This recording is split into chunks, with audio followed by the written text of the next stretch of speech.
Bien, on va y aller pour respecter l'horaire.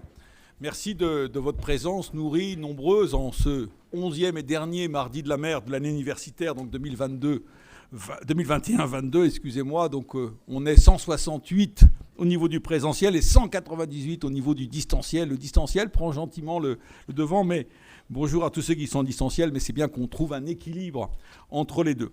Donc nous avons aujourd'hui le plaisir d'accueillir Emmanuel Lincaud, que Eudes Riblier, le président de l'Institut français de la mer, va nous présenter, qui est un enseignant de l'Institut catholique de Paris. Donc je suis tout particulièrement heureux que c'est la deuxième ou troisième fois, je crois, en 10 ou 11 ans, que nous avons un enseignant de la Catho qui intervient. On a eu le père Quesnel sur la représentation de la mer dans les grandes religions mythologiques. On a vu le recteur Canet en son temps sur mer et littérature. Pour nous parler d'un sujet dont tu es ô combien le spécialiste, sur les nouvelles routes de la soie. Les nouvelles routes de la soie, ça va être le 10e anniversaire l'année prochaine, puisque c'était lancé par le président Xi Jinping en septembre 2013. Voilà, venez. En septembre 2013, même si on en parle en Occident depuis infiniment moins, sauf dans les milieux autorisés, c'est dire qu'on a eu du mal à percevoir et à s'intéresser vraiment à cet élément qui est un élément majeur de civilisation. Et puis, face à ça, il y a le projet Indo-Pacifique. Et donc, Emmanuel Lincaud a eu, je dirais, le courage de nous présenter un titre problématique, mais à force de dire aux étudiants qu'il faut mettre tout ça sous forme problématique, il s'est pris à son propre piège. Quel choix pour la France, les nouvelles routes de la soie ou le projet Indo-Pacifique? Nul doute que cette belle perspective, la personnalité d'Emmanuel explique cet auditoire bien plein. Eudes, à toi de jouer pour nous présenter davantage notre intervenant du jour qui intervient dans différents milieux. Merci Christian. Emmanuel Lincaud, vos parents vous proposent dès votre jeunesse de vous ouvrir à des langues, des cultures et des civilisations variées. Vous commencez vos études à l'école active bilingue de Paris et vous débutez votre apprentissage du chinois aux Amitiés franco-chinoises de Paris. Après votre bac, vous faites un DUG d'histoire et vous devenez membre de la mission archéologique française du CNRS en Syrie. Vous vous initiez au sumérien et à l'akkadien. Puis, lors d'une maîtrise et d'un DEA d'histoire, vous revenez vers la Chine. Vous prenez pour sujet le conflit indo-chinois et la Chine vu par la France 1945-1954, puis l'image de la Chine à travers les récits des voyageurs français. Mais des rencontres vous font vous intéresser à l'Albanie et à la Macédoine. Vous y séjournez à plusieurs reprises, apprenez l'albanais, organisez la première exposition d'art contemporain albanais. Nous sommes en 1995, vous avez 25 ans, vous partez faire votre service militaire en Chine comme coopérant. Vous êtes lecteur de français au département de littérature et de civilisation française à l'université Ouran. Vous y approfondissez vos connaissances de la langue, ou des langues peut-être. Vous y nouez des liens avec les milieux artistiques, vous publiez les premières revues trilingues français, anglais, chinois d'art contemporain chinois. Vous organisez des expositions d'art contemporain chinois en France, comme dans les appartements diplomatiques dans l'ambassade à Pékin. Vous prolongez votre séjour. Et puis au bout de 4 ans, en 1999, vous quittez la Chine. C'est pour explorer plus largement l'Asie centrale, le Pakistan, l'Iran, l'Inde, l'Asie du Sud-Est, la Sibérie, la Corée ou le Japon. Autant d'occasions de rencontres de philosophes, d'artistes ou de scientifiques. Vous rentrez à Paris et préparez une thèse sur culture, identité et réforme politique, la peinture en République populaire de Chine. Et puis en 2001, vous commencez à enseigner ici, à la faculté de philosophie de l'ICP, sur l'altérité, les relations culturelles, les négociations internationales. Vous obtenez 5 ans plus tard le diplôme canonique dans le cadre d'un DEA de sociologie des conflits, Chine, les enjeux du redéploiement d'une puissance. Maître de conférence, toujours ici à l'ICP, mais à sa faculté des sciences sociales, vous êtes chargé des relations internationales et dans ce cadre, vous créez les premiers partenariats avec les universités du monde sinisé, celle de Taïwan notamment. Vous fondez la chaire des études chinoises dédiée à l'histoire culturelle du monde chinois et au rapprochement interreligieux. En 2011, vous soutenez votre habilitation à diriger des recherches à l'École des hautes études de sciences sociales. Et puis en 2015, vous êtes promu professeur à la faculté des lettres de l'ICP. Vous y créez le cursus Asie et Master et le Master Stratégie muséale et gestion de projet axé sur les enjeux géopolitiques du patrimoine. Vous êtes ou vous avez été professeur invité dans de nombreuses universités un peu partout en Europe, en Chine continentale, à Taïwan, aux États-Unis. Depuis 2007, vous intervenez régulièrement auprès de l'Élysée et de Matignon dans la préparation des visites d'État ou des discours officiels en Chine et vous conseillez de grands groupes dans leurs relations avec ce pays. Vous écrivez et publiez régulièrement. Votre dernier ouvrage Chine et terre d'islam, un millénaire de géopolitique est édité aux presses universitaires de France. Après avoir été directeur de la chaire d'études chinoises contemporaines à l'ICP, vous avez créé le pôle Eurasie 21 à l'Institut Vaugirard de l'ICP en vue de rapprocher hommes d'affaires, diplomates et universitaires autour des grands enjeux du XXIe siècle, des routes de la soie, des enjeux indo-pacifiques, art, culture, économie, géopolitique. Qui mieux que vous pourrait nous parler de ces nouvelles routes de la soie et de ces enjeux indo-pacifiques? Merci d'être là ce soir.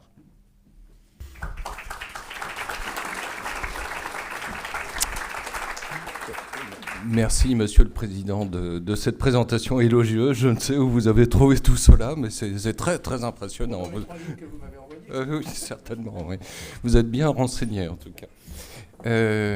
Et merci à Christian, bien sûr, de sa sollicitation. Alors, c'est un sujet auquel nous avions pensé l'année dernière en plein confinement. Et comme je le disais en aparté, alors que j'étais dans la forêt de Saint-Germain-en-Laye, Christian m'a téléphoné pour définir un sujet. Donc, voici le sujet en question, 1 an plus tard, si vous voulez.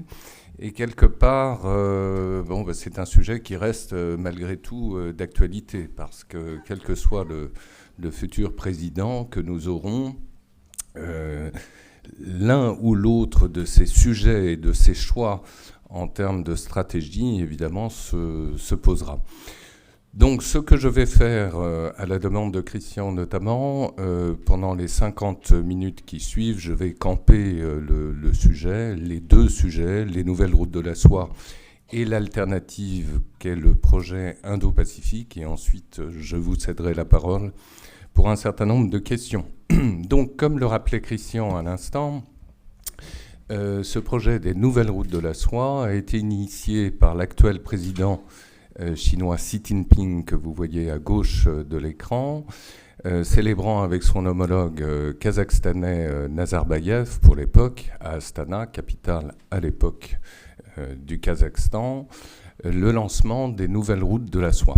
Donc c'est un projet à l'époque qui est passé un peu en deçà des écrans radars des autorités françaises notamment, et il faudra attendre assez longtemps, c'est-à-dire 2017 en définitive, et l'élection d'Emmanuel Macron pour que l'on prenne enfin au sérieux à Paris l'importance même de ce projet, qui, nous y reviendrons, est un projet au départ eurasien, d'où le choix par le président Xi Jinping du Kazakhstan pour lancer d'une manière symbolique évidemment l'annonce même de ce projet. Mais depuis lors, c'est devenu un projet monde, évidemment.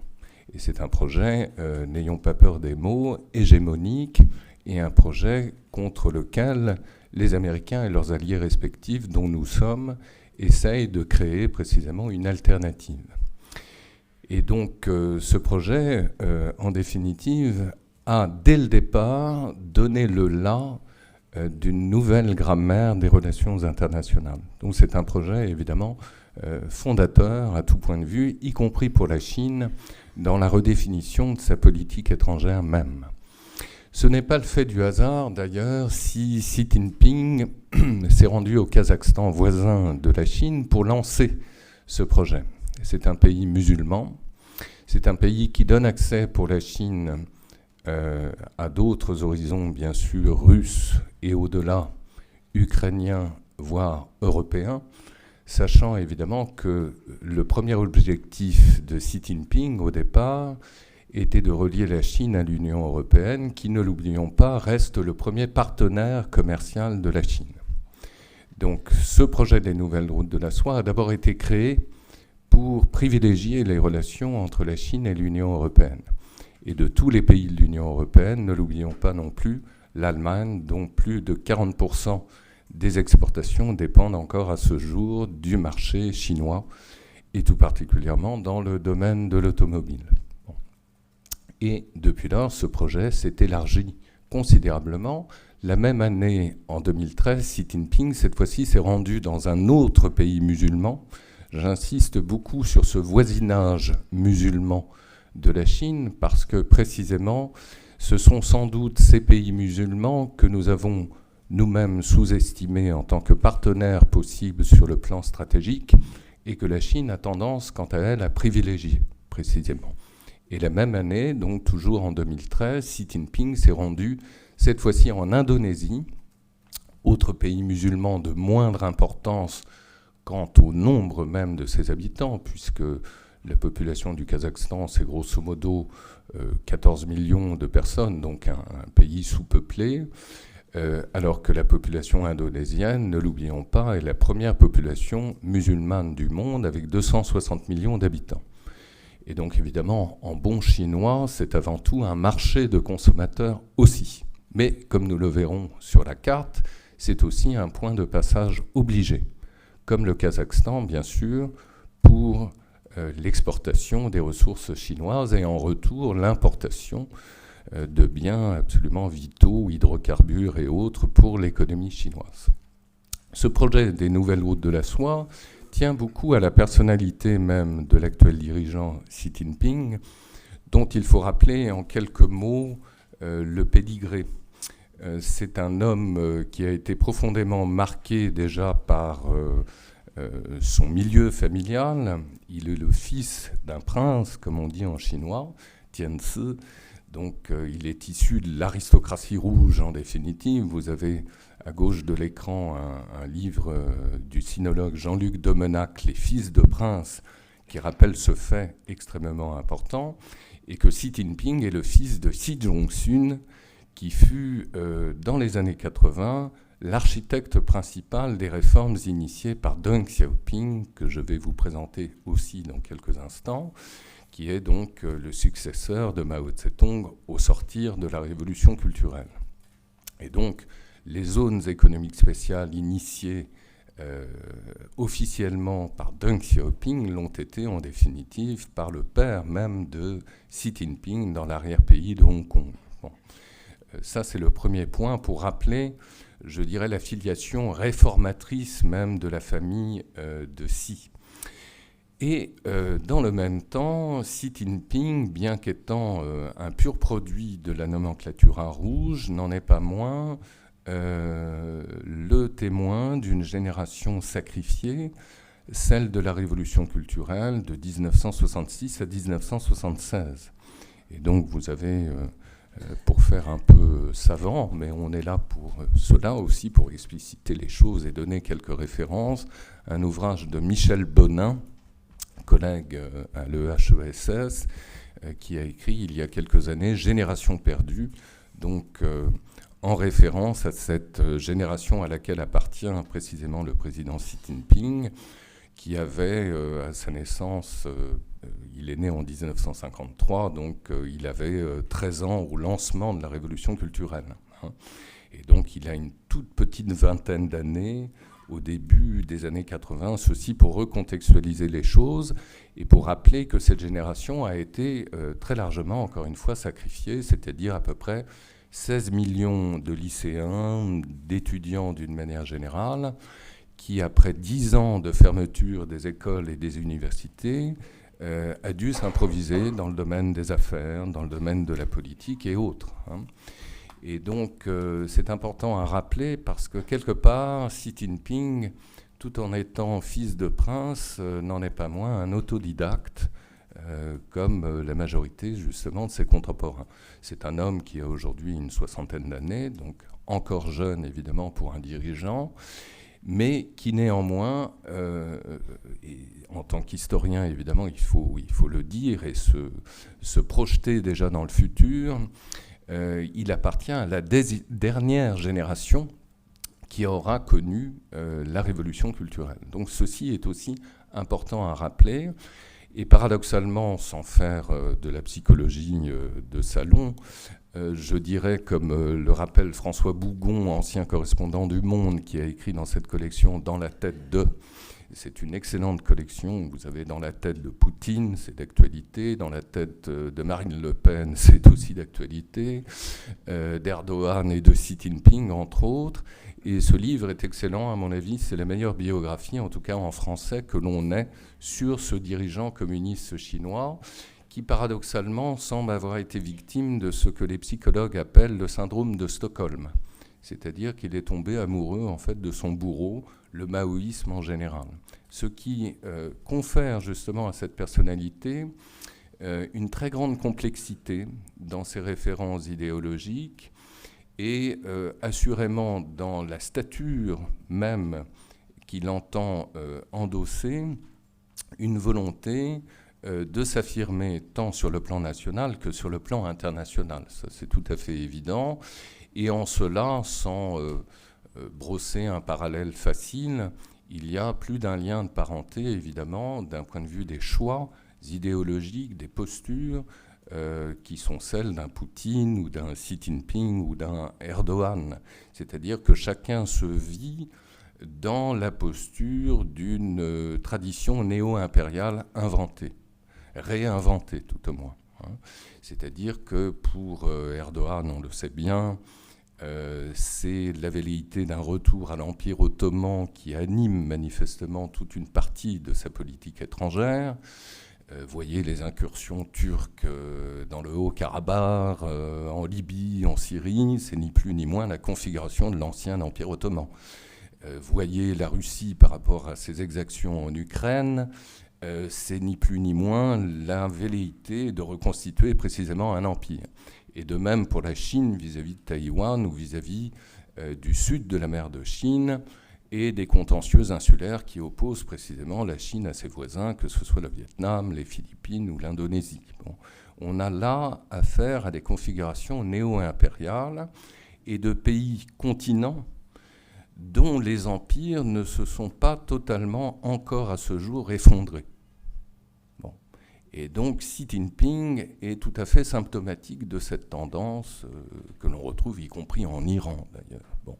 Donc ça c'est tout à fait intéressant et rappeler par là même que Xi Jinping est assurément l'incarnation à la fois d'une tradition néo-impériale mais aussi une volonté d'affirmer une forme de révolution conservatrice. Ça, c'est, à mon avis, extrêmement important. Et de ce point de vue-là, la Russie et la Chine partagent une histoire tout à fait commune. Le grand initiateur, d'ailleurs, pour votre culture générale, de cette rhétorique, de ce discours et de cette forme de révolution conservatrice, et le dénommé Wang Huning, que vous voyez à gauche de l'écran, bon, qui est un personnage assez mal connu et pour lequel on a peu d'informations, mais qui, pour faire un rapprochement rapide, serait à la Chine ce que Alexandre Douguine est à la Russie aujourd'hui.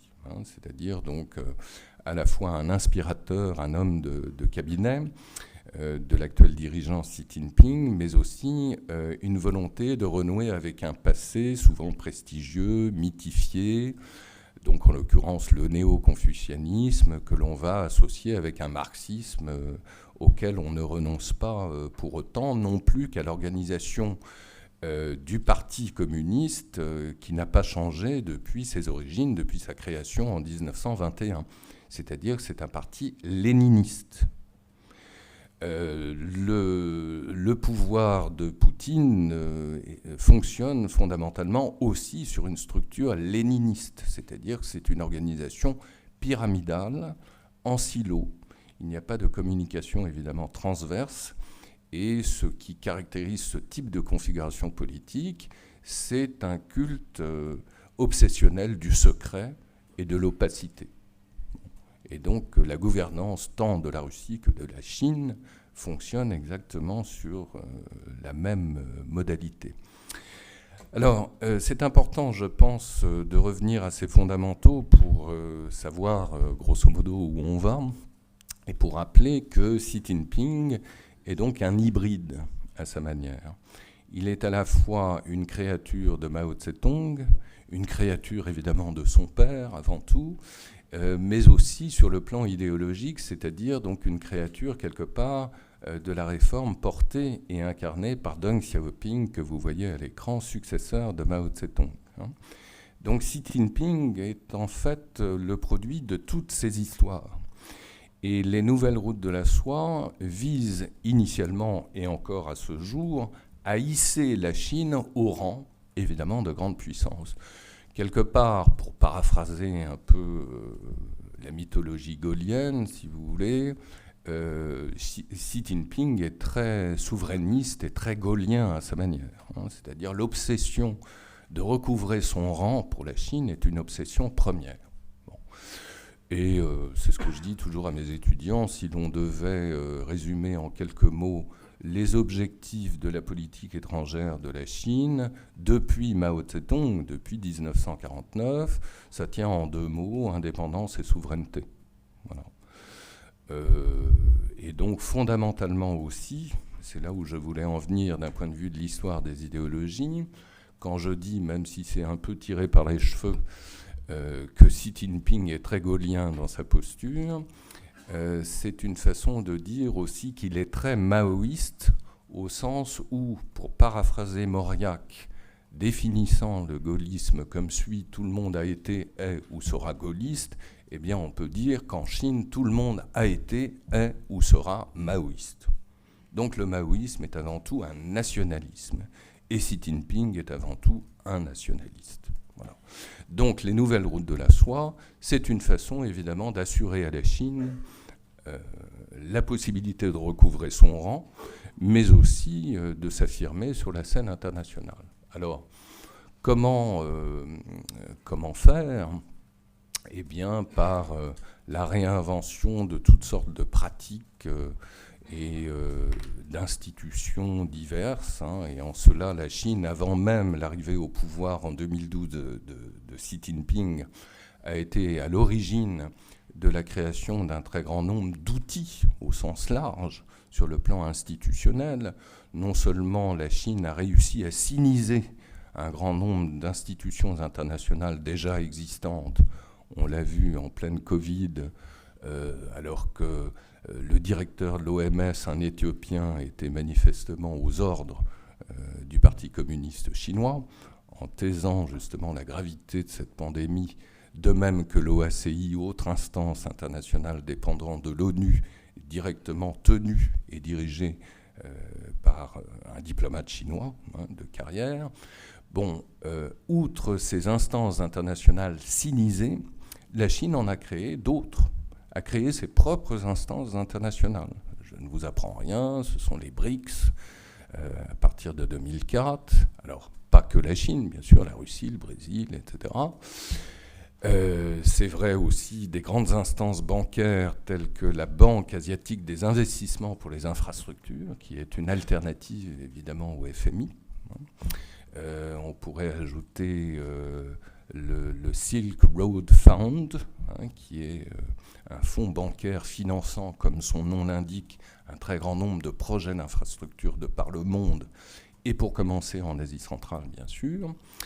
Sans oublier, autre organisation extrêmement importante, l'Organisation de coopération de Shanghai, qui a été créée en 2001, année charnière s'il en est. Les historiens du futur nous diront si le XXIe siècle a commencé avec l'année 2001, et je vais revenir dans quelques instants justement sur cette année qui me paraît très importante, ou avec l'agression par la Russie de l'Ukraine.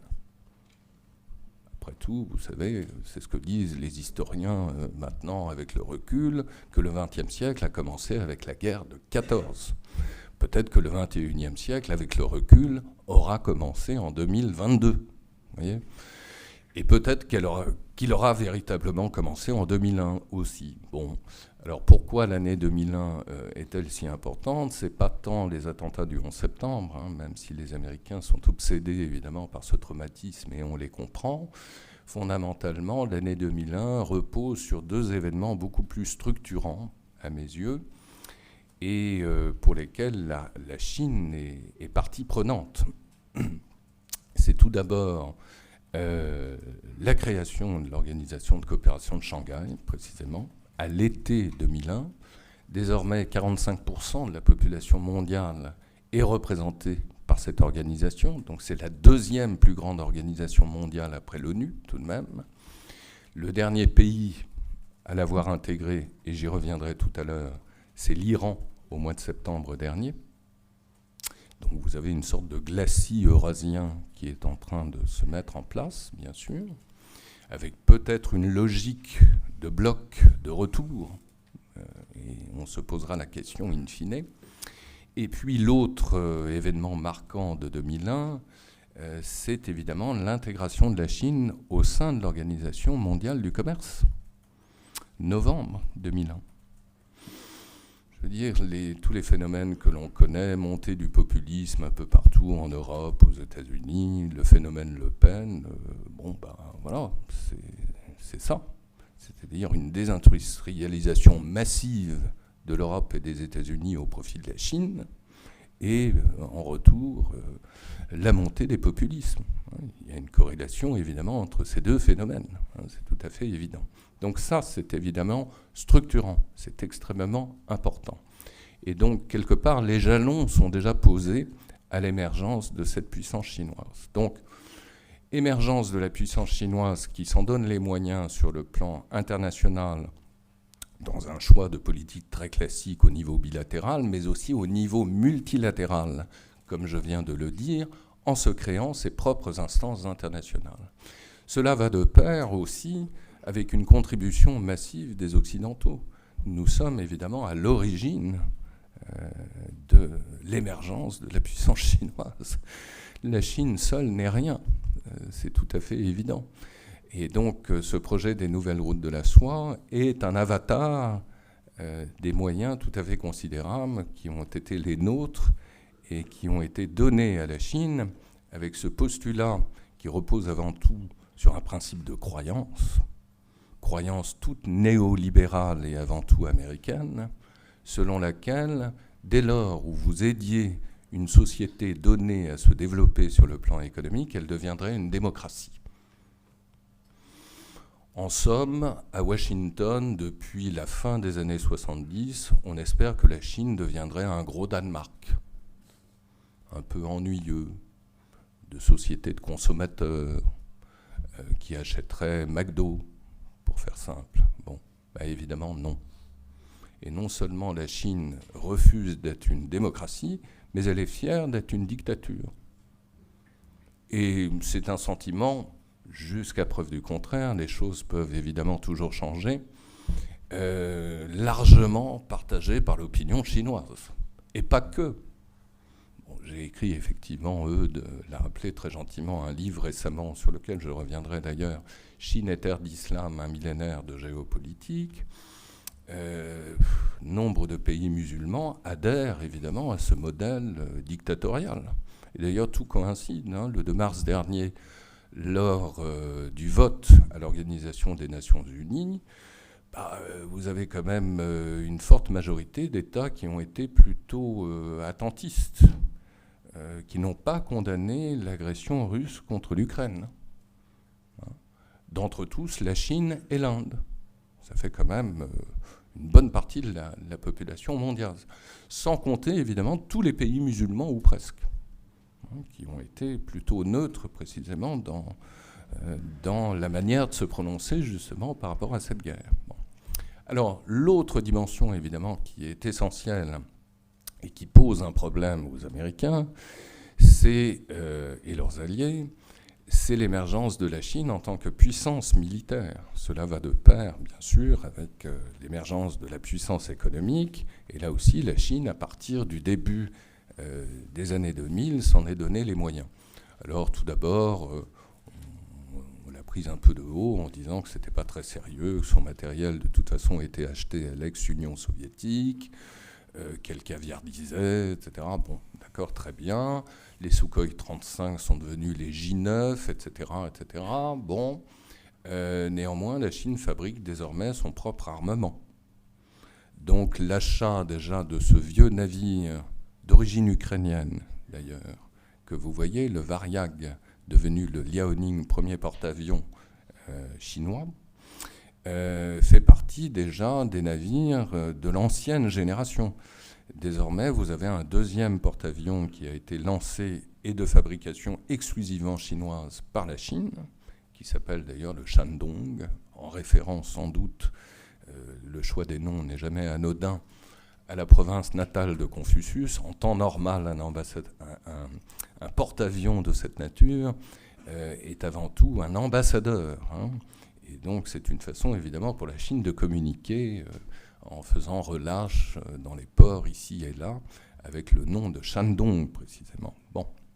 Et puis, désormais, vous avez 3 autres porte-avions qui sont en construction. C'est-à-dire que d'ici 10 ans, on aura 5 porte-avions.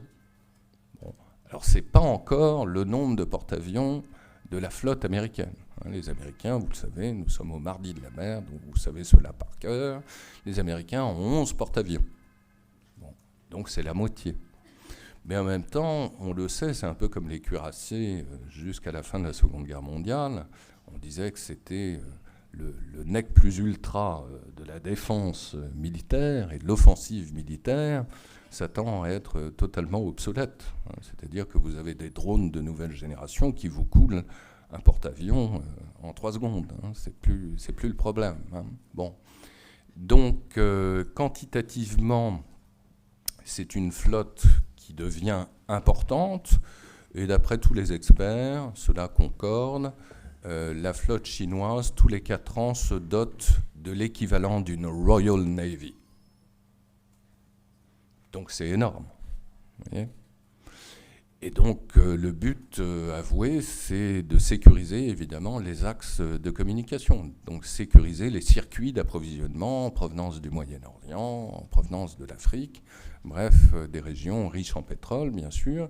Et pas que, puisque l'autre grand problème, évidemment, pour la Chine, d'où la création du projet des nouvelles routes de la soie, c'est la sécurité alimentaire, qui est un sujet majeur, surtout avec la guerre en Ukraine. C'est-à-dire que là, j'inverse bien sûr le propos.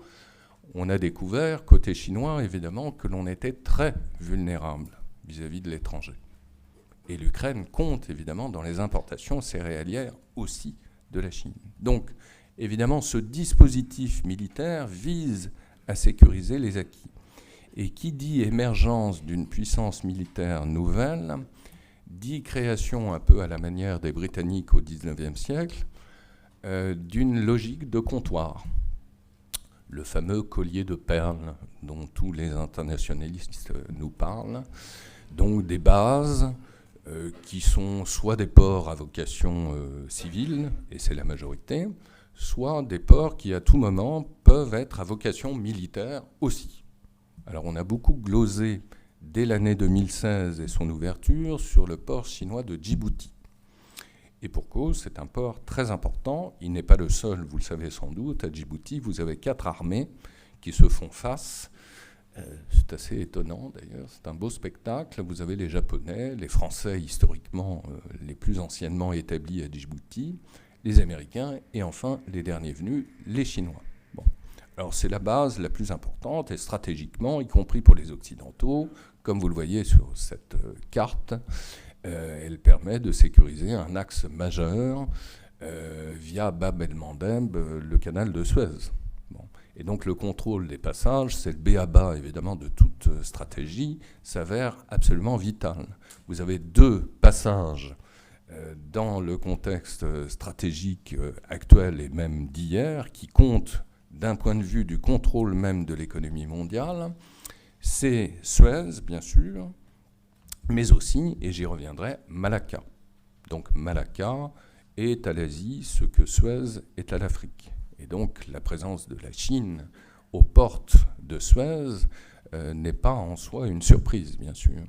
Ce que l'on oublie trop souvent, c'est que ces nouvelles routes de la soie ne sont pas que des axes maritimes, bien sûr.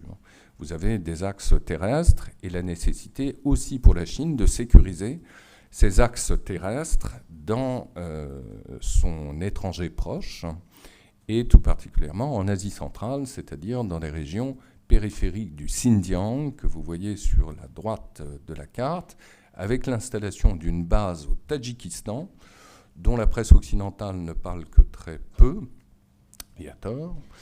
Et c'est une base importante qui permet manifestement aux Chinois d'opérer, évidemment avec l'autorisation du Tadjikistan, sur le territoire tadjik même, mais aussi au-delà en Afghanistan. Et pour des opérations à la fois de contrôle des narcotrafics, c'est un vrai sujet qui touche aussi la Chine, d'autant plus que symboliquement, ne jamais oublier que le déclin de la puissance impériale chinoise au XIXe siècle est lié évidemment à la question de la guerre de l'opium. Donc, évidemment, d'un point de vue des imaginaires politiques, la question de la drogue est une question cruciale en Chine et d'un point de vue des opinions. Bon. Mais pas que, bien sûr, c'est-à-dire qu'il s'agit de maintenir une présence dans une région stratégique, riche notamment en eau, que tout le monde convoite dans la région. Vous avez là la chaîne des Pamires, qui constitue en quelque sorte le château d'eau de toute l'Asie centrale. Et d'autre part, c'est une région que d'autres acteurs internationaux convoitent, et notamment les Indiens, alliés des Américains. Donc notez-le quelque part, parce qu'il y a fort à parier, sans lire dans le marc de café, que de nouvelles formes de guerres asymétriques, des guerres de guérilla, seront menées précisément dans cette région du monde pour épuiser la Chine, ou épuiser l'Inde, c'est selon, bien sûr. En tout cas, cette région, et tout particulièrement l'Afghanistan, on le sait depuis un demi-siècle, a été souvent le tombeau des empires, selon la formule consacrée. Donc il y a fort à parier qu'en définitive, pour revenir sur un événement assez proche encore, le retrait le 15 août dernier des Américains de Kaboul est un retrait en définitive très relatif. C'est-à-dire que les Indiens sont prêts à prendre le relais. Et pas que les Indiens, bien sûr. Bon. Et la question de la sécurité dans la région est évidemment vitale pour les intérêts chinois, d'autant que cette sécurité n'est pas pleinement assurée. C'est-à-dire que vous avez des maquis ouïghours, tantôt affiliés à Daesh, tantôt affiliés à Al-Qaïda, dans cet arrière-pays, qui à tout moment peuvent poser des problèmes sur le plan sécuritaire, évidemment, pour les installations chinoises, si vous voulez. Et il en va de même, évidemment, au Pakistan voisin. Bon. Et donc, ceci est important à rappeler parce qu'en définitive, le projet maritime des nouvelles routes de la soie tend à devenir beaucoup plus important, vu de loin, à Pékin, que le projet terrestre des nouvelles routes de la soie. Pourquoi ? Parce que, comme je l'ai dit, il y a un problème lié au terrorisme en Asie centrale, mais aussi parce que, plus récemment, il y a la guerre, évidemment, en Ukraine. Et donc, depuis plus d'un mois, aucun convoi ferroviaire ne transite entre la Chine et l'Allemagne. Donc, évidemment, ça pose toutes sortes de problèmes, y compris de légitimité sur le plan politique pour l'actuel dirigeant Xi Jinping, qui va être confronté à une échéance majeure d'un point de vue de la politique intérieure chinoise, le 20e congrès du Parti communiste chinois qui se réunira au mois d'octobre prochain. Et donc, de toute évidence, sans être dans le secret des princes, et depuis 1921, depuis la création du Parti communiste chinois, au sein du Politburo chinois, vous avez les anti-russes et les pro-russes. Et donc, forcément, Xi Jinping va devoir à un moment donné trancher. D'où, évidemment, cette viscosité chinoise de ne pas se prononcer d'une manière définitive sur la question, d'une manière toute diplomatique, bien sûr, parce que, en réalité, la guerre en Ukraine est un enjeu majeur de politique intérieure en Chine même. Voilà. Et c'est cela, évidemment, qu'il faut comprendre aussi.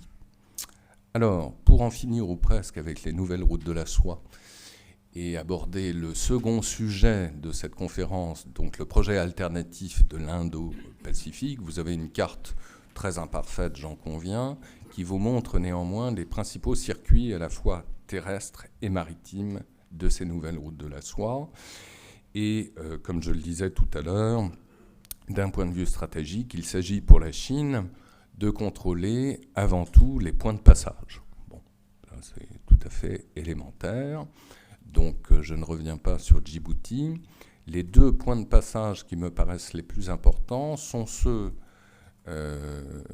respectivement et successivement, qui relient le sud de la Chine via le Myanmar, donc la Birmanie, que vous voyez ici même,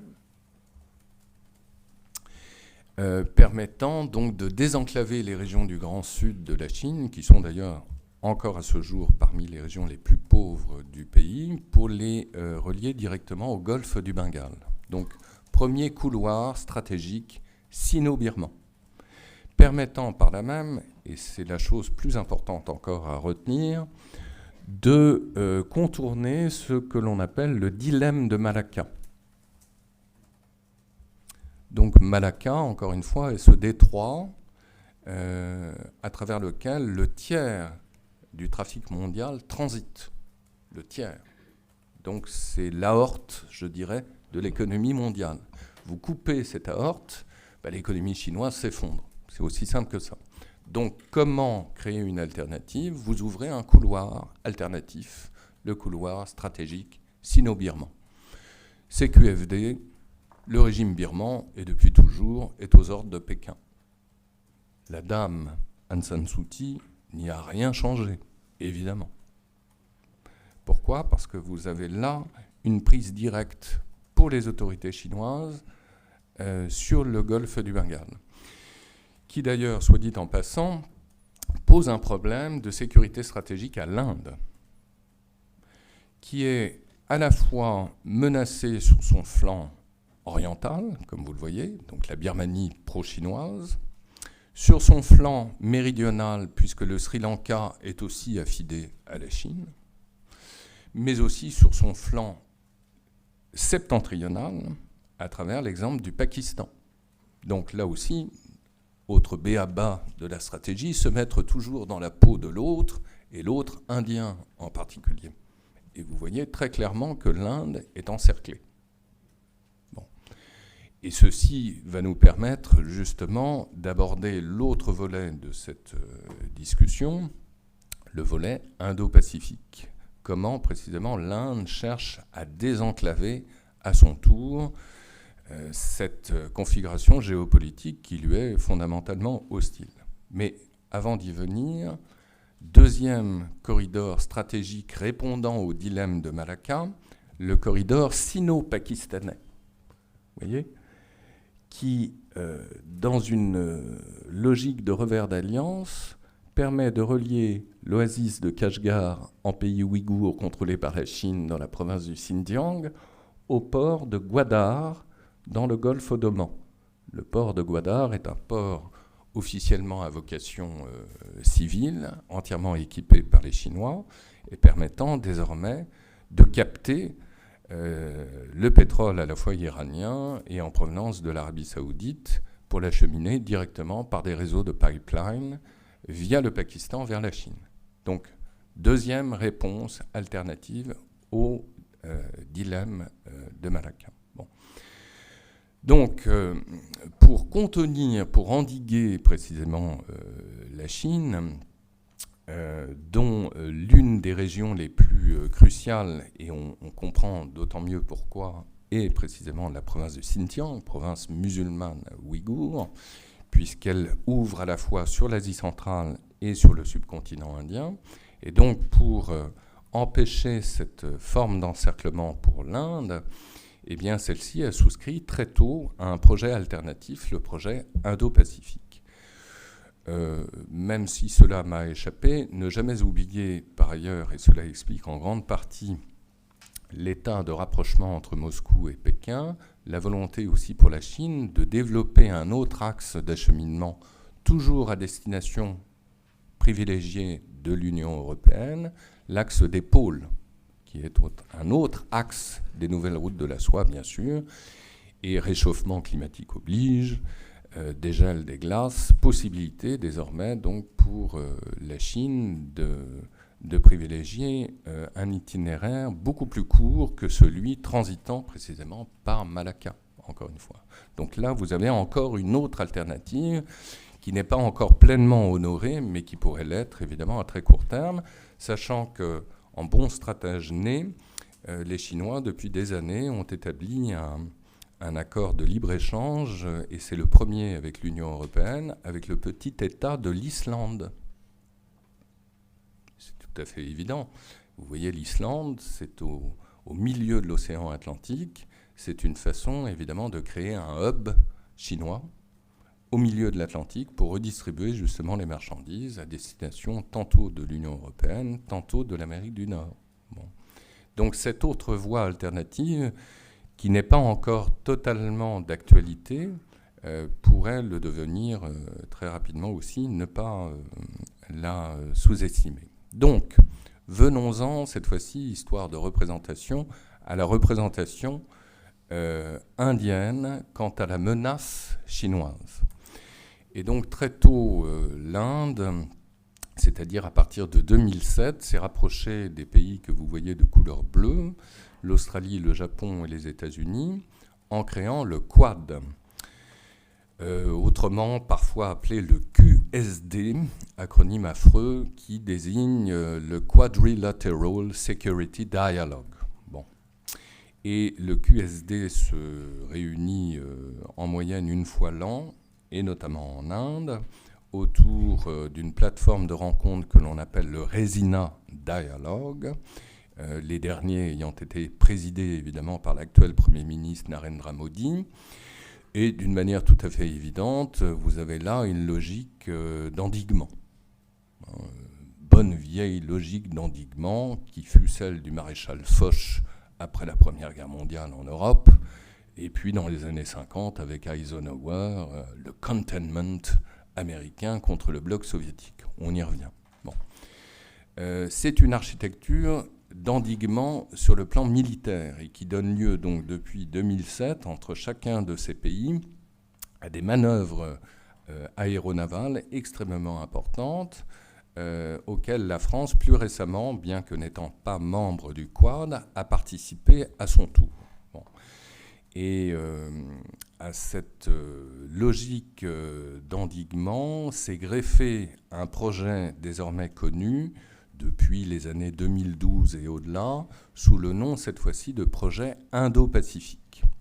Et donc le projet Indo-Pacifique, comme son nom l'indique, vise à créer une configuration commune aux océans Indien et Pacifique, et vise par là même à rappeler, notamment à la Chine, la nécessité de laisser ouverts ces océans à la libre commercialisation, en définitive, et empêcher par là même à la Chine de revendiquer sa souveraineté au nom d'un certain révisionnisme historique sur des régions du sud de la mer de Chine, par exemple.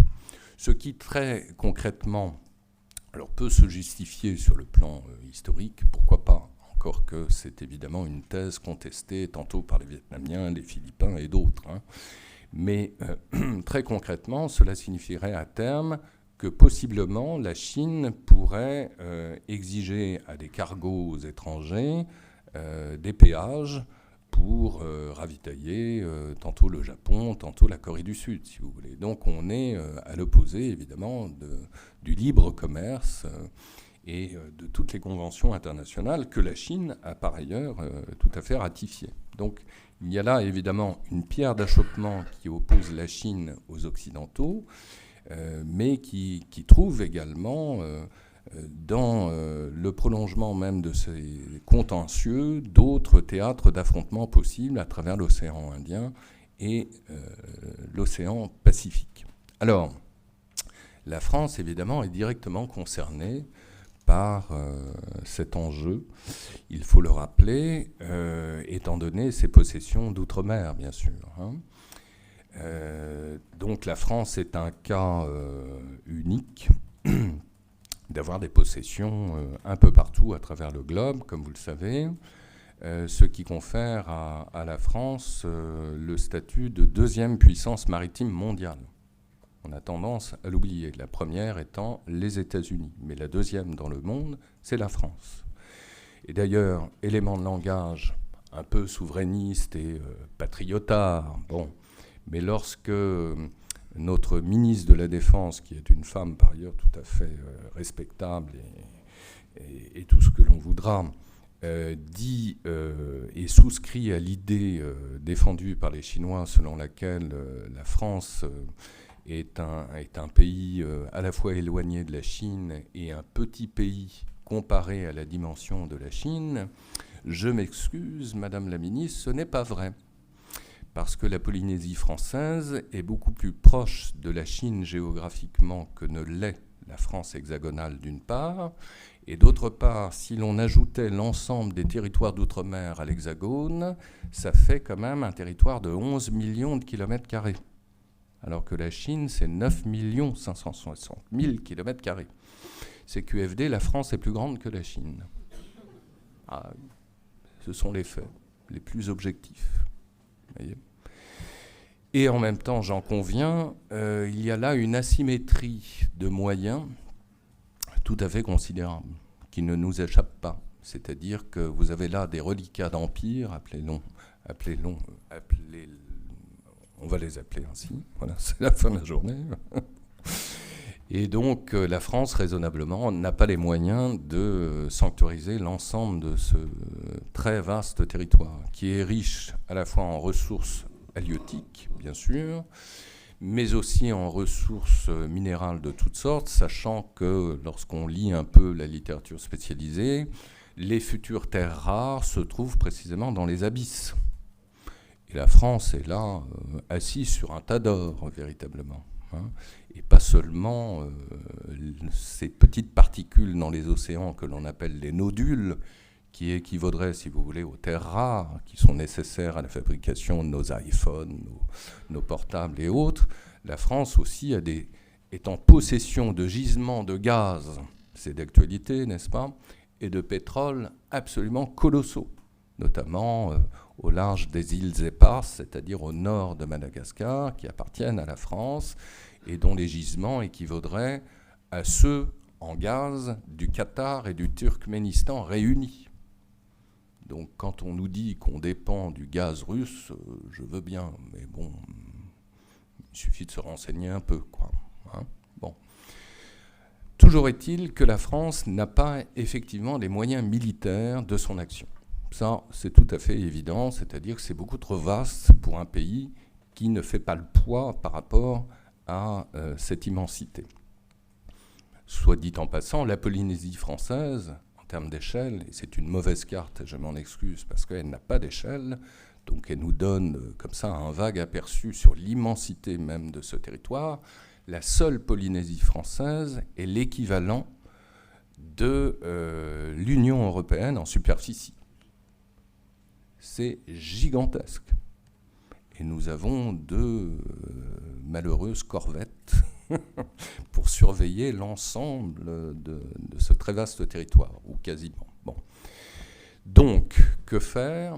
Eh bien, répondre évidemment aux conditions et aux problèmes auxquels d'autres acteurs sont confrontés. Le problème numéro 1 identifié comme tel, c'est le problème de l'expansion chinoise. Bon.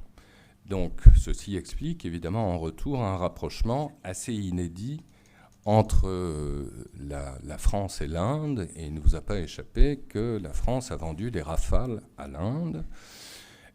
Plus récemment, elle en a vendu également à l'Indonésie, ce qui explique donc qu'il y a pour l'ensemble de ces pays un intérêt manifestement à se rapprocher de puissances militaires moyennes telles que la France, pour essayer précisément de contenir cette expansion chinoise sans nécessairement faire le jeu des États-Unis. Vous voyez, toujours la voie médiane à chercher. D'un point de vue de la théorie des relations internationales, ce qui est très intéressant, c'est de voir que cette opposition entre projet terrestre d'une part et projet maritime nous a fait redécouvrir deux grands théoriciens que l'on croyait définitivement enterrés. John Mackinder, que vous voyez à gauche, britannique de son état, qui à la fin du XIXe siècle évoque la possibilité pour de grandes puissances terrestres d'être au centre du jeu des relations internationales. Il évoque d'ailleurs, il est le premier à employer cette formule, le Heartland, donc les puissances qui seraient donc en capacité de contrôler des espaces terrestres. Il évoque d'ailleurs le rôle de la Russie à ses yeux, qui deviendrait la puissance majeure du XXe siècle à venir. Et puis son rival sur le plan théorique, l'Américain Alfred Mahan, obsédé par la puissance britannique et qui tend à convaincre ses contemporains de développer un aéronaval américain pour contrôler les mers. Et dès lors où vous contrôlez les mers, et il le développe précisément dans l'une de ses thèses, eh bien, vous deviendrez à votre tour grande puissance à la manière de la Grande-Bretagne. Donc, lui en revanche, oppose à la théorie du Heartland la théorie du Rimland. Donc vous contrôlez précisément les espaces périphériques et les espaces maritimes. Donc la France, manifestement, a souscrit au projet Indo-Pacifique. Au mois de juillet dernier, Emmanuel Macron s'était rendu en Polynésie française et rappelait avec force son intérêt précisément pour l'Indo-Pacifique, sauf que quelques semaines plus tard, comme vous le savez, l'Australie, pourtant alliée de la France, a dénoncé la vente des fameux sous-marins sous la pression des États-Unis. Bon. Chose très intéressante, cette nouvelle a été sue le jour même où les Européens annonçaient le développement de leur propre Indo-Pacifique, qui, quelques mois plus tard, allait donner lieu à la création, au-delà de la formule, d'un projet intéressant que l'on appelle le Global Gateway. Alors intraduisible parce que c'est du globish, comme on dit, mais qui est un projet qui souscrit à la fois à l'Indo-Pacifique, mais qui n'est pas qu'un projet d'opposition stratégique à la Chine, qui n'est pas en soi confrontationnel comme le serait le projet Indo-Pacifique américain, puisque c'est un projet de coopération économique aussi, et qui tend dans son principe par là même à rejoindre le principe même du projet des nouvelles routes de la soie, qui est à la fois stratégique et économique précisément, mais qui clairement vise aussi à concurrencer la Chine. Donc c'est assez intéressant de voir que d'un côté, les Américains ont lancé l'Indo-Pacifique comme alternative au projet des nouvelles routes de la soie, et que les Européens, Bruxelles par ailleurs, ne sont pas pour autant en reste. Alors, nous signalions cet ouvrage assez récent que j'ai publié et qui montre précisément que la Chine s'est saisie et s'est donné les moyens pour exercer son emprise sur un très grand nombre de pays musulmans, pays précisément que les Européens, mais aussi les Américains, ont eu tendance à délaisser. Donc il y a là très certainement pour l'avenir une alternative sur laquelle il faudra sans doute revenir.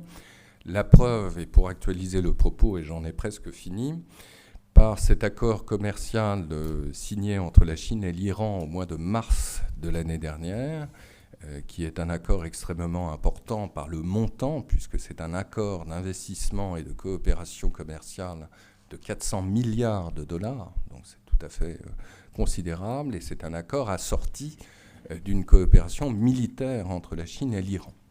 Donc évidemment, les sanctions occidentales ont très largement profité, là encore, à la Chine dans son rapprochement avec l'une des puissances majeures musulmanes, en l'occurrence l'Iran.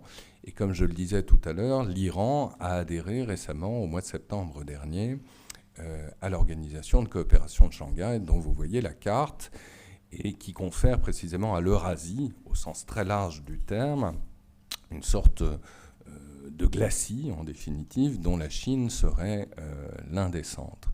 Alors en même temps, les choses peuvent très bien être bouleversées par les événements que nous sommes en train de vivre, avec notamment cette rencontre tout à fait historique survenue à Pékin entre Poutine et Xi Jinping le 4 février, donc 20 jours avant l'invasion russe en Ukraine. Il y a fort à parier que si Poutine avait réussi à mettre à genoux l'Ukraine de Zelensky en 3 jours, que Xi Jinping aurait à son tour eu la velléité d'attaquer Taïwan et provoquer donc par là même 2 fronts contre les Occidentaux, sachant par ailleurs que la configuration est différente. C'est-à-dire que vous avez d'un côté un État souverain, l'Ukraine, attaqué par un autre État, la Russie, tandis que Taïwan, d'un point de vue du droit international et d'un point de vue de la majorité de la communauté internationale, est une île rebelle qui appartient à la Chine. Donc les configurations sont très différentes et les enjeux, évidemment, sont très différents, mais reviennent à une problématique globale qui est celle précisément de la rivalité entre Nouvelle Route de la Soie d'une part et Indo-Pacifique de l'autre. Alors, quelle solution pour la France et pour l'Union européenne d'une manière générale ? Je dirais en bon chinois la voie du milieu. Et la voie du milieu, pour moi, est incarnée par Monet. Parce qu'on aura beau dire tout ce que l'on voudra, y compris pour les deux candidats actuels aux élections présidentielles qui s'affrontent au nom de la souveraineté que l'on a redécouvert à la faveur de la Covid-19. Il y a encore 2 ans, le mot même de souveraineté était un gros mot pour la plupart des candidats. Hein. Bon. La souveraineté, c'est très cher. Je ne suis pas sûr, sincèrement, que la France en ait totalement les moyens. D'autant que on nous parle de découplage industriel, de rapatriement de secteurs d'activité cruciaux de la Chine, notamment vis-à-vis de la France. Ça ne va pas se faire en un jour. Vous ne fermez pas une usine en claquant des doigts du jour au lendemain. Ça, c'est pas vrai. Bon. Donc, la voie du milieu, c'est celle incarnée notamment par Jean Monnet, qui me paraît assez inspirateur, parce que, d'une part, on l'oublie trop souvent, Monnet a eu une carrière en Chine, déjà. C'est un solide pragmatique. Dans les années 30, après avoir été négociant en vin, il a été conseiller personnel de Chiang Kai-shek à Shanghai. On a tendance à l'oublier, mais je pense que dans la biographie même du personnage, cette expérience chinoise de longues années a été assez déterminante. Et surtout, Jean Monnet, sans vouloir s'aliéner justement la souveraineté des États, a essayé précisément d'esquisser une voie du milieu en créant le CECA, donc l'ancêtre de la CE, de ce qui allait devenir ensuite l'Union européenne, c'est-à-dire de créer les conditions possibles d'un partage de ressources pour éviter la guerre. Bon. Et l'Union européenne, évidemment, dans son projet même de l'Indo-Pacifique, peut initier justement une autre voie que celle confrontationnelle lancée par les États-Unis contre la Chine, c'est-à-dire une voie certes vigilante vis-à-vis de la Chine, mais une voie tout de même de coopération, sachant, et ça, de ce point de vue-là, je suis pour ma part très gaullien, je reste convaincu, bien sûr, que les hommes passent, les institutions passent, les régimes passent, mais les pays restent. Voilà, merci beaucoup.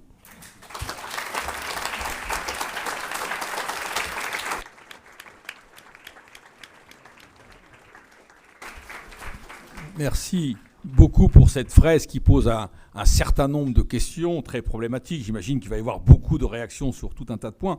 Le seul élément sur lequel je voudrais peut-être, je dirais, rajouter un élément, c'est qu'il faut que je t'offre les travaux d'Océanide, parce que le Heartland de Mackinder s'est avéré faux. John Speakman, en les années 47, avec son RIP blanc, le montre, mais enfin, il ne tue pas totalement le père. Le programme Océanide, avec ses 264 chercheurs issus de 40 pays, il dit en substance, c'est pas le Heartland, on est allé jusqu'à tuer le père, c'est le Heartsea. C'est-à-dire, c'est celui qui tient les flux en Méditerranée. On a commencé par découvrir que Rome, la grande puissance de l'Antiquité, a prédominé parce qu'elle maîtrisait les flux dans l'océan Indien. Et c'est quand Rome a commencé à perdre la maîtrise des flux dans l'océan Indien qui dégageait moins de subsides pour lutter contre les Gauls, les Ostrogoths, les Visigoths. Donc après, on s'est focalisé de manière première sur l'importance de l'océan Indien. Djibouti, c'est ça. Et tenir l'océan Indien, c'est tenir l'Inde. Alors bien sûr, il y a la voie alternative par Gwandar, etc. Mais je crois qu'aujourd'hui, les Chinois ont compris mieux que les autres, peut-être parce qu'ils ont analysé l'histoire, que qui tient non pas le Heartland, mais le Heartsea tient les choses. On est en train de se rendre compte aussi que finalement, est-ce qu'on n'est pas en train de passer de la géopolitique à la géoéconomie des flux ? Et ce qui montrait d'un certain point de vue que Poutine est un peu décalé, puisqu'il est un peu dans la version Catherine II du XXIe siècle, alors que l'Ukraine ne va pas lui donner les flux qu'il espérait tant. C'est étonnant de voir d'ailleurs un certain nombre d'éléments comme ça. En tous les cas, un très très grand merci. Je crois que ça nous pose vraiment les jalons, avec la spécificité française, effectivement. Donc il y a beaucoup de questions, j'imagine, de réactions. Merci, monsieur le vice-président, futur président de l'Académie de Marine, d'être là avec beaucoup de confrères. Puis j'imagine aussi que l'amiral Oudot de Blainville, ancien chef d'état-major de la Marine, pourra peut-être aussi faire part de quelques éléments, quand vous voudrez. Alors, il y a 2 micros.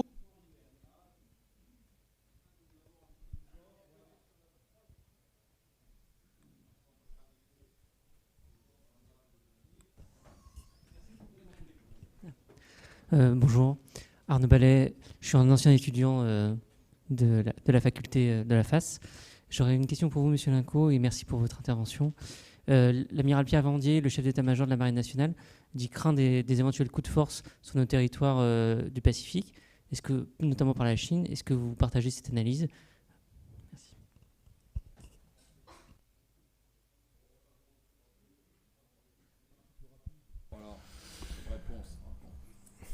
Alors, un coup de force de la Chine dans le Pacifique français, pour le moment, je n'en verrai pas l'intérêt.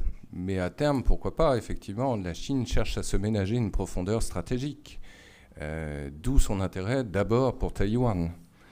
Je pense qu'il y a une première étape qui est l'annexion à terme de Taïwan pour se ménager précisément cette profondeur stratégique. Qu'il y ait des ingérences, qu'il y ait une volonté aussi pour la Chine d'un point de vue diplomatique à se rapprocher d'un certain nombre de micro-États de l'Océanie pour évincer notamment l'autre Chine, Taïwan, ça c'est tout à fait évident. Mais on n'en est pas là encore. Mais à terme, ça pourrait très bien survenir. Ça me paraît tout à fait évident. D'ailleurs, de ce point de vue-là, comme vous le savez, la configuration politique même de la Polynésie est très particulière. Vous avez bien sûr la présidence de la République française qui exerce son emprise sur la Polynésie, mais vous avez aussi une présidence locale polynésienne, laquelle est souvent sollicitée par les autorités chinoises. Donc il y a évidemment, comme en Nouvelle-Calédonie d'ailleurs, même si c'est une autre configuration, un intérêt, pour ne pas dire une immixtion chinoise de plus en plus grande dans ces territoires d'outre-mer, c'est évident. Merci. Une autre question? Peut-être, Amiral, vous vouliez intervenir? Oui, je voudrais intervenir sur votre remarque sur les porte-avions. Je suis obligé de le faire parce que je suis ancien, j'avais été état-major de la marine, ancien commandant de porte-avions.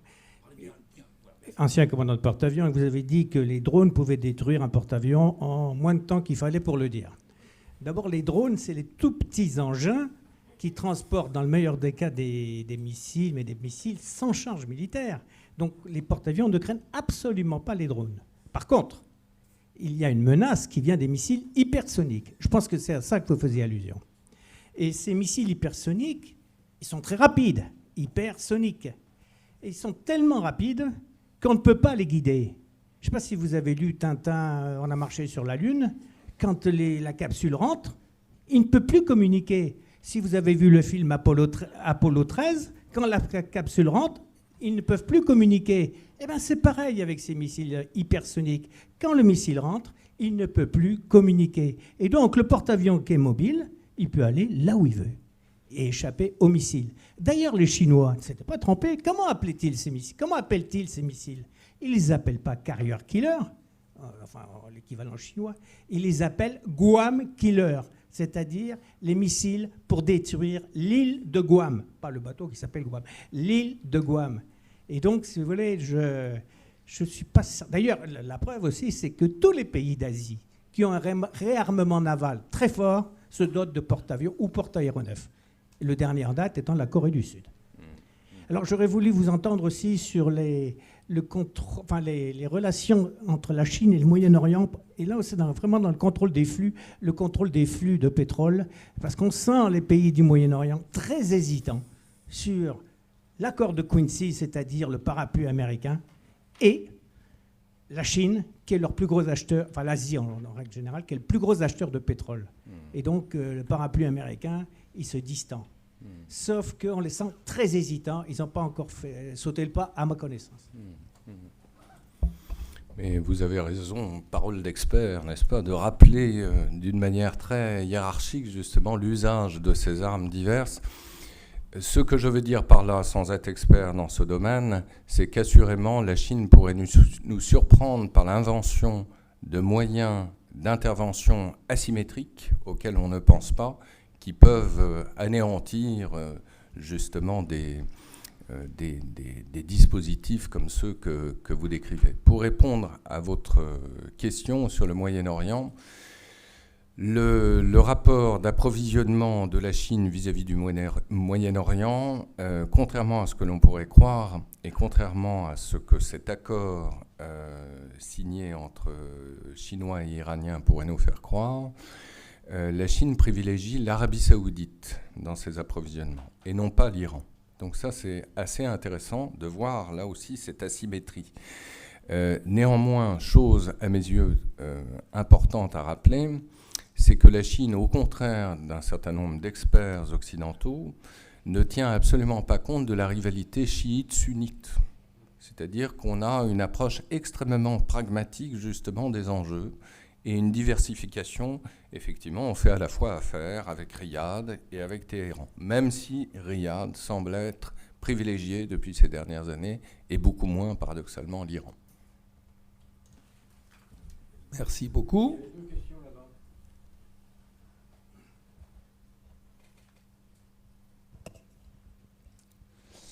Bonsoir monsieur, Grégoire Marangui, étudiant en licence Histoire-Géographie. Je voulais savoir si le commerce maritime chinois allait être impacté en cas de conflit avec l'Indonésie, Taïwan, et pour les intérêts maritimes chinois en mer de Chine, ou si des arrangements allaient être trouvés pour qu'ils puissent quand même continuer de se développer. Comme on le disait tout à l'heure, la sécurité alimentaire de la Chine est vraiment en jeu. C'est-à-dire que la Chine a stocké évidemment des céréales, etc. Bon, d'après les experts, c'est 3 mois devant elle pour tenir. Bon.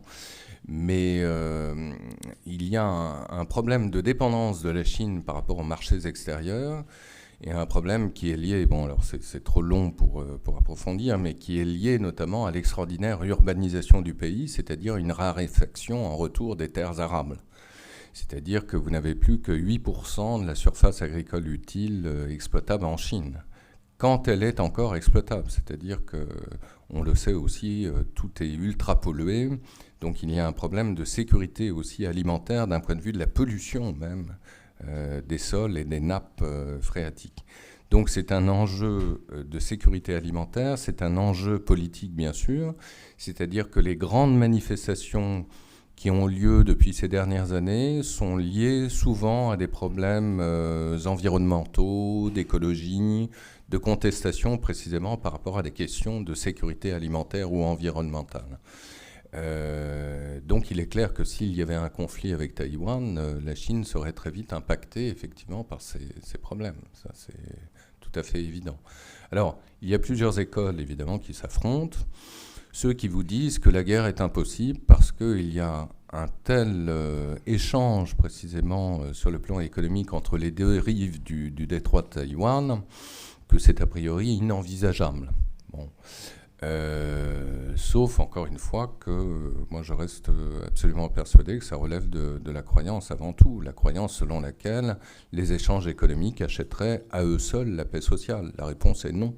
C'est-à-dire que ce qui nous fonde quand même, véritablement, c'est l'irrationnel.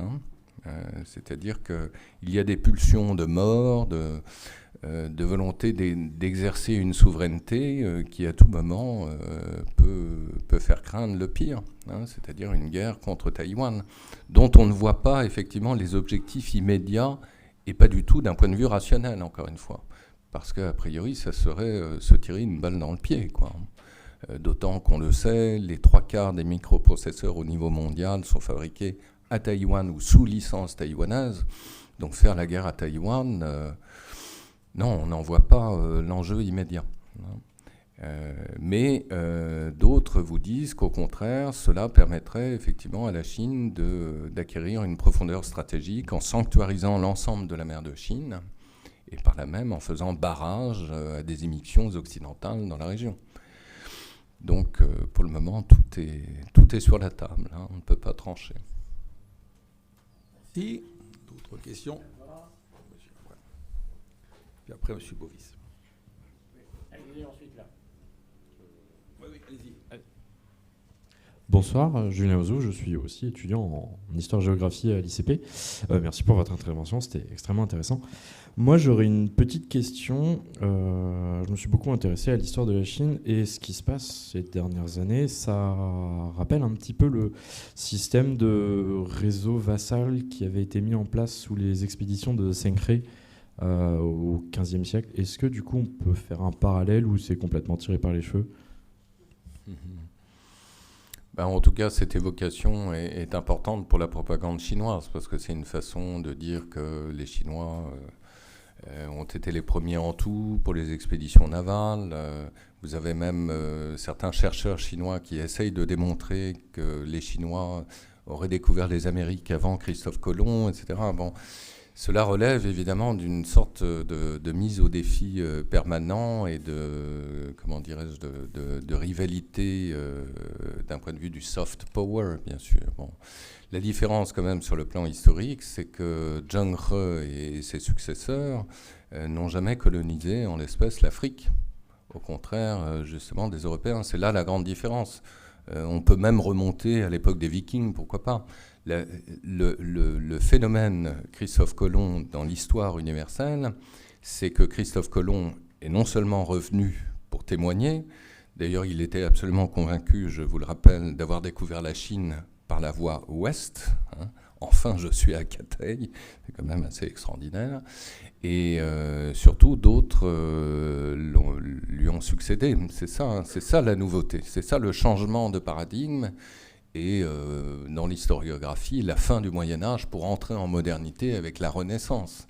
C'est-à-dire qu'on n'est plus dans un monde dont les océans seraient plats, hein, et dont le monde serait plat, précisément. On est dans un monde infini, véritablement. Bon. Et c'est ça la nouveauté Christophe Colomb. Alors que Zheng He ait découvert la Corne de l'Afrique avant Magellan ou Vasco de Gama, tout le monde est d'accord. Mais d'un point de vue géopolitique, d'un point de vue de l'impact sociétal même, ça n'a évidemment rien à voir. En revanche, ce qui est très intéressant, c'est de voir d'un point de vue de l'histoire culturelle comment des idéotypes comme Zheng He précisément sont utilisés par la propagande chinoise pour faire valoir soit une supériorité, soit une antériorité vis-à-vis d'autres peuples qu'européens. Par exemple, dans tous les communiqués vis-à-vis de l'Afrique, on rappelle que les Chinois ont été au contact des Africains bien avant les Européens. Bon, voilà. Oui, Alain Bovis de l'Académie de Marine. Merci pour cet exposé particulièrement important. Oui, c'est bon. Cet exposé très intéressant. Je voudrais revenir sur votre conclusion. Au début de votre propos, vous avez dit que Xi Jinping avait une vision impériale, pour ne pas dire impérialiste, de son pays et du monde. Vous avez ensuite critiqué la vision américaine, comme quoi le commerce adoucirait les mœurs, du moins des dictateurs.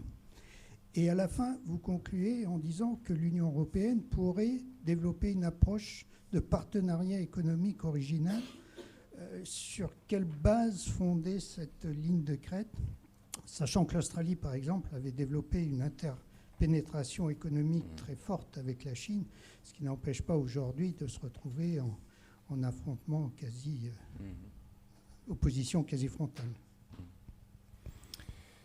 Alors, ça relève un peu du pari pascalien, hein, ça c'est clair, c'est-à-dire jusqu'où collaborer, n'est-ce pas, et j'insiste bien sur la première syllabe, puisqu'elle est entachée dans l'histoire française de pas mal de choses, comme on dit.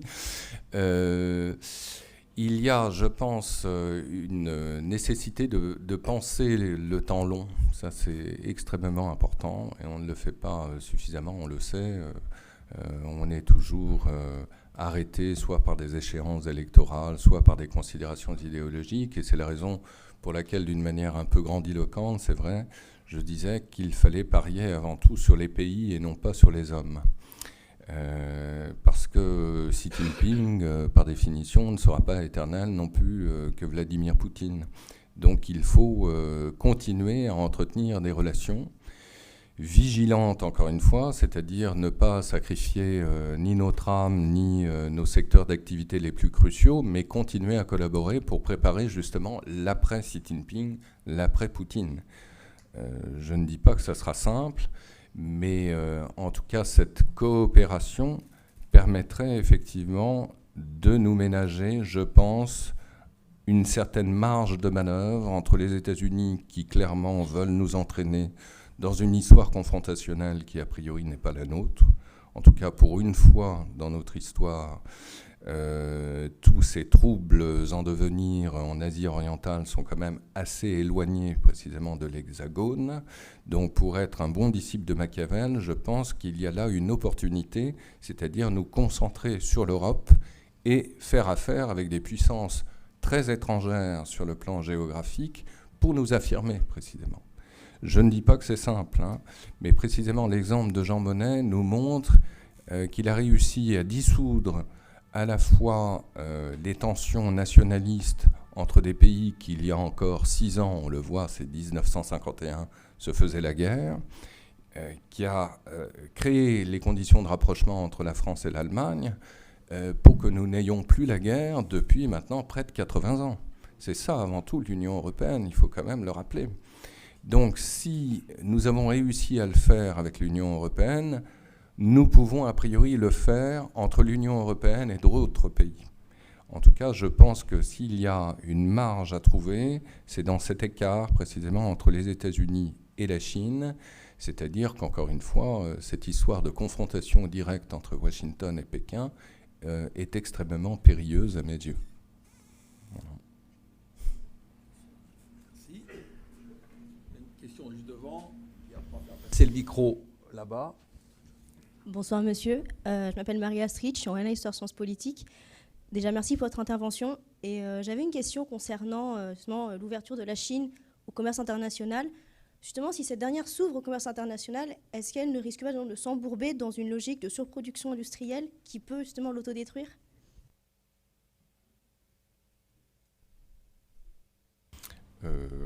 C'est une question océanique. Écoutez, oui, elle s'est ouverte relativement, il faut toujours préciser les choses, depuis ces 40 dernières années, mais elle se referme précisément.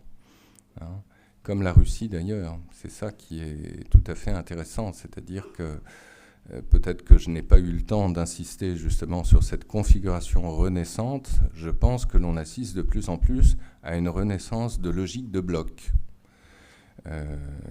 Alors, peut-être que les choses peuvent être dénoncées à tout moment par la disparition dans tous les sens du terme de Poutine ou de Xi Jinping, que sais-je encore. Enfin, tous les scénarios sont ouverts, bien sûr. Mais une chose est évidente, c'est que la Chine se ferme de même que l'Occident se ferme à la Chine. Ce qui pose d'ailleurs toutes sortes de problèmes en tant qu'enseignant spécialiste de la Chine. C'est-à-dire que nombre d'entre vous s'intéressent bien sûr à la Chine, et évidemment c'est important, mais quid de la suite ?